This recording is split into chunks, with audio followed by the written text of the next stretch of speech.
बहुत समय पहले की बात है। एक घना जंगल था जहाँ पर बहुत सारे पंछी और पेड़ पौधे थे।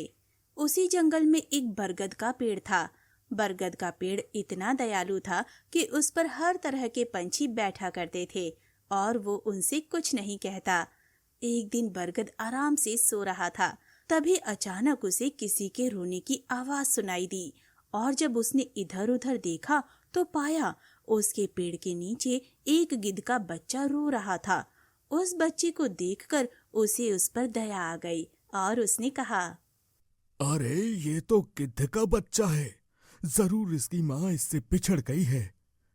ये कहकर बरगद ने उसकी देखभाल की। समय के साथ गिद्ध का बच्चा बड़ा हो गया और वो उसी बरगद के पेड़ पर रहने लगा, जिससे वो दोनों काफी खुश थे। गिद्ध बरगद को अपना बहुत अच्छा दोस्त मानता था।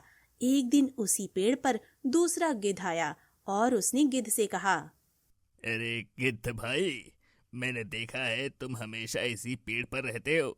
चलो आज मेरे साथ घूमने चलो। नहीं नहीं, मैं तो यहीं रहूंगा। तुम लोगों को घूमने जाना है तो तुम चले जाओ। ये क्या बात हुई? तुम हमारे साथ घूमने क्यों नहीं चलते हो? हम पंछी हैं, हमारा काम आसमान में उड़ना है, ना कि इस तरह एक जगह ही बैठकर रहना। हाँ, गिद्ध बिल्कुल ठीक कह रहा है। तुम घूम कर आओ, इससे तुम्हें अच्छा लगेगा। पर बरगद, इस तरह तो तुम अकेले हो जाओगे। अरे मैं अकेला नहीं हूँ, मेरे पेड़ पर बहुत सारे पंछी रहते हैं। पर तुम तो यहाँ अकेले रहते हो, इसलिए कह रहा हूँ। बरगद के कहने पर गिद्ध दूसरे गिद्ध के साथ आसमान में उड़ गया। जब वो आसमान में उड़ा तो उसने इधर उधर दूसरे पंछियों को उड़ता हुआ देखा। साथ ही उसे आसमान से जमीन का नजारा बहुत ही सुंदर लग रहा था और उसने अपने बरगद पेड़ को भी देखा, जो दूसरे पंछियों के साथ आराम से बातें कर रहा था। ये देखकर गिद्ध ने कहा, वो देखो, मेरा दोस्त कितना खुश है, पर मुझे उसके बिना बिल्कुल भी अच्छा नहीं लग रहा। मुझे नहीं लगता वो तुम्हें अपना दोस्त मानता है। अगर दोस्त मानता तो वो इतना खुश नहीं होता। ये तुम क्या कह रहे हो?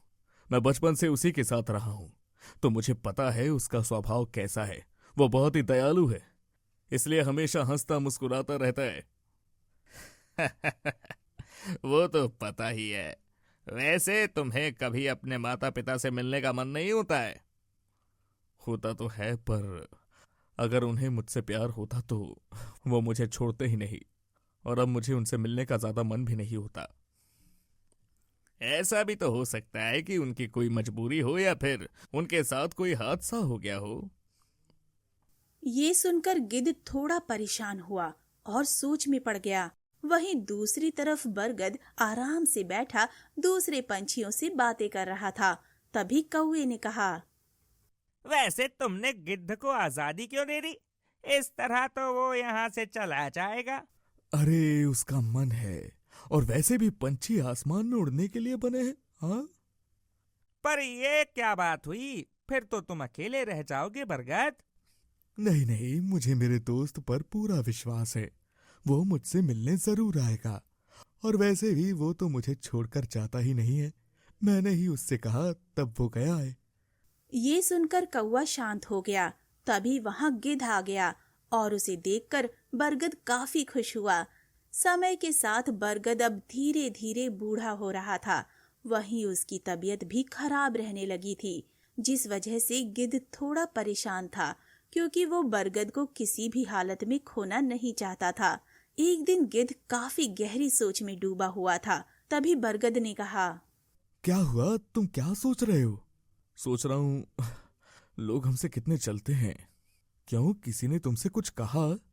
और क्या, लोग कहते हैं कि हम लोग अच्छे दोस्त नहीं हैं।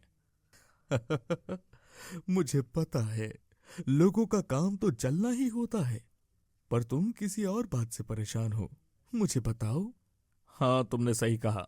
मुझे तुम्हारी चिंता है, तुम्हारी तबीयत सही नहीं रहती है। अरे तुम मेरी चिंता मत करो, ये तो प्रकृति है। जिसने जन्म लिया है उसे एक न एक दिन मरना ही है।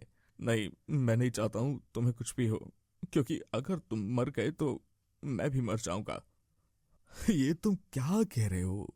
ऐसा कभी मत कहना, समझे? ये सुनकर गिद्ध शांत रह गया और उसे पता लग गया कि बरगद भी उसे प्यार करता था। समय तेजी से गुजर रहा था। समय के साथ गर्मियों का मौसम आया। इस बार गर्मी इतनी ज्यादा थी कि नदी तालाब सब सूख गए, जिस वजह से पंछी काफी परेशान हुए। जंगल के पेड़ भी धीरे धीरे सूख रहे थे।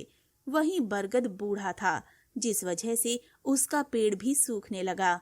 ये देखकर गिद्ध ने कहा, अरे बरगद, ये तुम्हें क्या हो रहा है? ये सब पानी की कमी की वजह से हो रहा है। क्या पानी की कमी की वजह से? तुम चिंता मत करो, मैं पानी का इंतजाम करता हूँ। नहीं नहीं, तुम कुछ नहीं कर पाओगे। इस बार गर्मी बहुत ज्यादा पड़ रही है। ये सुनकर गिद्ध काफी ज्यादा परेशान हो गया। उसने जब दूसरे पेड़ों को देखा तो वो सारे पेड़ भी धीरे धीरे सूख रहे थे और पंछी इससे परेशान होकर जंगल छोड़कर गांव की तरफ जा रहे थे। ये देखकर गिद्ध काफी हैरान हुआ कि जो पेड़ पौधे उनकी मदद करते हैं, आज जब उन्हें मदद की जरूरत है तो वो इन्हें अकेला छोड़ रहे थे। इस पर बरगद ने कहा, तुम भी चले जाओ, क्योंकि अगर तुम यहाँ रहोगे तो मर जाओगे। नहीं, मैं तुम्हें छोड़कर कहीं नहीं जाऊंगा। ये कहकर गिद्ध बरगद के पेड़ पर ही बैठा रहा। धीरे धीरे पंछी जंगल छोड़कर जा रहे थे, जिसे देखकर गिद्ध काफी परेशान था। उसे पता था अगर सभी पंछी चले गए तो ये जंगल बर्बाद हो जाएगा और वो अपने दोस्त को किसी भी हालत में खोना नहीं चाहता था। इसलिए उसने फैसला किया कि वो वापस सभी पंछियों को जंगल लेकर आएगा और यही सोचकर वो उनकी तरफ उड़ गया। वहीं बरगद ने सोचा शायद गिद्ध भी अब गर्मी से काफी परेशान है, जिस वजह से वो उसे छोड़कर चला गया है। वहीं गिद्ध गांव के करीब पहुंचा तो उसने देखा कि सभी पंछी आराम से एक नदी के पास बैठे हुए थे। उन्हें इस तरह बैठा हुआ देखकर गिद्ध ने कहा, वाह, क्या बात है! यहाँ पर तुम लोग आराम कर रहे हो और वहां पर हमारे दोस्त गर्मी की वजह से मर रहे हैं। ये तुम क्या कह रहे हो? हमारे कौन से दोस्त मर रहे हैं? हम सभी तो यहाँ आ गए हैं। हाँ, तुम लोग उड़कर आ गए क्योंकि तुम्हारे पंख थे, पर उनके पास पंख नहीं है जिन्होंने हमें जीवन दिया है। हम पेड़ पौधे की बात कर रहे हैं। ये सुनकर सभी हैरान हुए।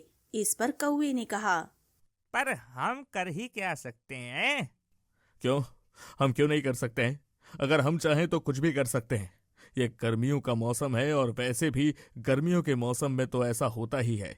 इसका मतलब ये नहीं कि हम जंगल छोड़कर चले जाएं। इस तरह तो उनके अंदर जीने की उम्मीद ही खत्म हो जाएगी। तुम भी तो यहाँ आ गए ना? तुमने बरगद के बारे में नहीं सोचा? मैं बरगद के बारे में सोचकर ही यहाँ आया हूँ। मैं तुम सबको लेने आया हूँ, चलो मेरे साथ। पर सभी पंछियों ने जाने से मना कर दिया, जिससे गिद्ध काफी ज्यादा दुखी हुआ। वहीं दूसरी तरफ बरगद का पेड़ भी बहुत ज्यादा दुखी रहता था, क्योंकि उसे ऐसा लग रहा था कि गिद्ध उसे छोड़कर चला गया, जिस वजह से उसने अपने जीने की इच्छा छोड़ दी थी और वो पूरी तरह से सूख गया था। जब गिद्ध लौट कर आया तो उसने देखा बरगद पूरी तरह से सूख गया था। ये देखकर गिद्ध बुरी तरह रोने लगा। नहीं, ये क्या हो गया मेरे दोस्त को? तुम मुझे इस तरह छोड़कर नहीं जा सकते। ये कहकर गिद्ध जोर जोर से रोने लगा और उसी पर बैठ गया। धीरे धीरे समय गुजरा। समय के साथ धीरे धीरे करके पंछी जंगल की तरफ आने लगे। पंछियों को देखकर गिद्ध काफी हैरान हुआ और बोला, तुम लोग यहाँ पर? हाँ, गांव वालों ने हम पर हमला कर दिया क्योंकि वो अब हमें पकड़कर बाजार में बेच रहे थे। अच्छा, तो इसलिए अब तुम लोग जान बचाकर यहाँ आए हो? हाँ, हमें माफ कर दो। हमने तुम्हारी बात नहीं मानी, जिस वजह से हमारे बहुत सारे साथी पकड़े गए। पर जब उन्होंने बरगद की हालत देखी तो उन्हें बहुत ही दुख हुआ, क्योंकि बरगद सभी का बहुत ख्याल रखता था। इस पर कौवे ने कहा, ये क्या हो गया? बरगद तो पूरा सूख गया। हाँ, और ये सब तुम लोगों की वजह से ही हुआ है। नहीं नहीं, हम इसे कुछ नहीं होने देंगे। चलो, हम सभी भगवान से प्रार्थना करते हैं। हाँ, तुम ठीक कह रहे हो। हम लोग भगवान से प्रार्थना करते हैं। साथ ही मोर, तुम नाचो, शायद इससे बारिश होने लगे, क्योंकि तुमसे तो इंद्रदेव जल्दी प्रसन्न हो जाते हैं। गिद्ध की बात सुनकर सभी मोर नाचने लगते हैं और गिद्ध भगवान से प्रार्थना करने लगा। धीरे धीरे दोपहर हुई। दोपहर के समय धूप बहुत तेज हो गई, जिसे देखकर कौवे ने कहा, लगता है हमारी प्रार्थना कोई नहीं सुनेगा। नहीं, हमारी प्रार्थना जरूर सुनी जाएगी, क्योंकि मैं अपने दोस्त को बचाने के लिए ये सब कर रहा हूँ। पर अगर भगवान को सुनना होता तो वो जरूर सुनते। तुम देख नहीं रहे हो धूप कितनी तेज है। मैं देख रहा हूँ, पर तुम नहीं देख रहे। दोस्ती में बहुत शक्ति होती है। मैं अपने दोस्त को बचाने के लिए कुछ भी करूंगा, तुम लोग बस मेरा साथ दो। गिद्ध की बात सुनकर सभी फिर से प्रार्थना करने लगे। तभी अचानक एक काला बादल आया और उसने चारों तरफ अंधेरा कर दिया और देखते ही देखते अचानक तेज बारिश होने लगी, जिसे देखकर सभी पंछी काफी खुश हो गए और बारिश होते ही बरगद का पेड़ फिर से जीवित हो उठा, जिसे देखकर गिद्ध काफी खुश हुआ और बोला, मेरे दोस्त, तुम ठीक तो हो ना? गिद्ध को अपने पास पाकर बरगद का पेड़ काफी ज्यादा खुश हुआ और बोला, तुम आ गए मेरे दोस्त। मैं तुम्हें छोड़कर गया ही कब था।